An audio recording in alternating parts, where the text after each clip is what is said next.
I keep thinking to myself about a few things, and I thought I'll come here and speak them out to whoever would like to listen to my musings.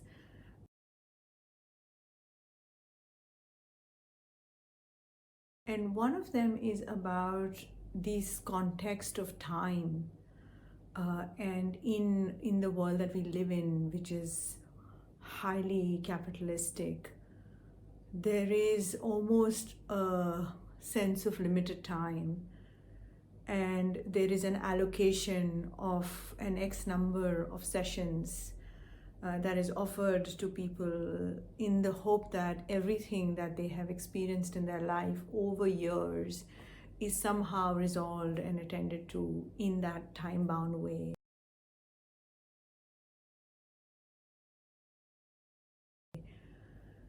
And then I guess if we let that assumption go and keep time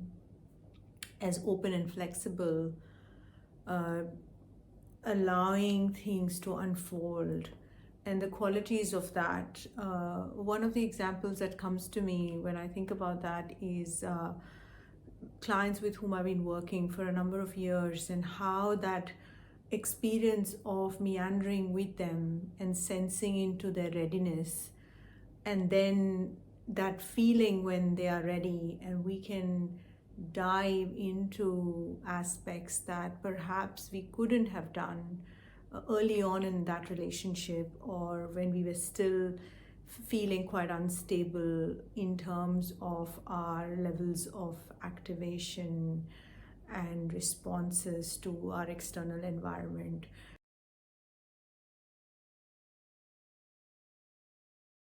And so I think about it as, what is it that we need to build enough stability uh, to then from there explore and play with whatever emerges, and how then, without time as a barrier, that is possible. This also reminds me of another metaphor that someone shared with me recently of uh,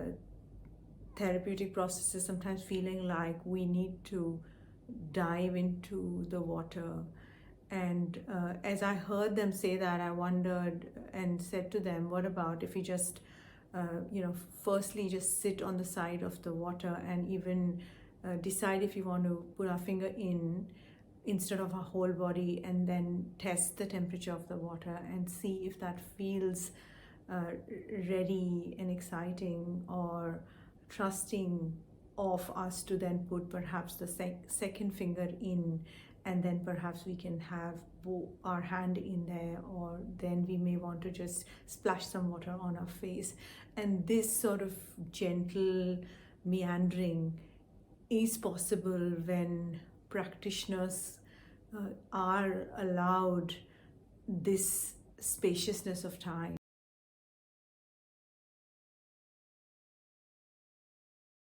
And especially for people who are limited by financial resources, these can put a little bit of pressure on them, where there's this sense of I'm not progressing, or things are not becoming or feeling better.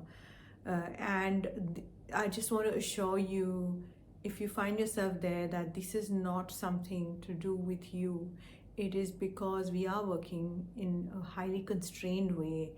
and when we let go of that,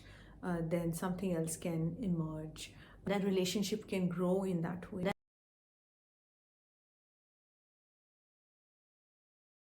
Sometimes when clients start to feel a bit frustrated with themselves, instead of taking that experience, which is a very important part of the therapeutic relationship, back to the therapist, they exit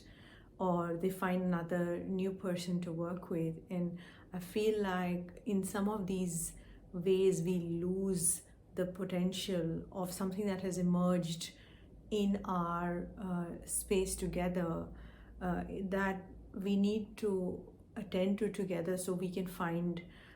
in that experience something new or different, a choice that we perhaps haven't exercised before, or finding a way to express our voice or to let someone know how we feel. All of those experiences perhaps haven't been allowed or haven't had space for us in our lives. And when we can look at these aspects too as important therapeutic work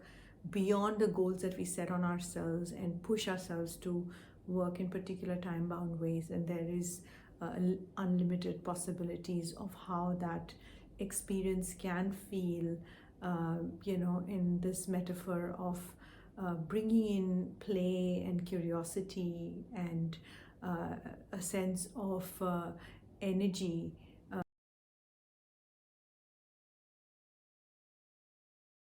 is as much as the other aspects, which is to bring our grief and sadness and tears and anger. And so perhaps this whole human experience uh, is important in the ways that we engage in the therapeutic process. And I feel like it's really important to me, and I wanted to find a way to express some of that. I hope you find my musings, sometimes it just feels like rumblings,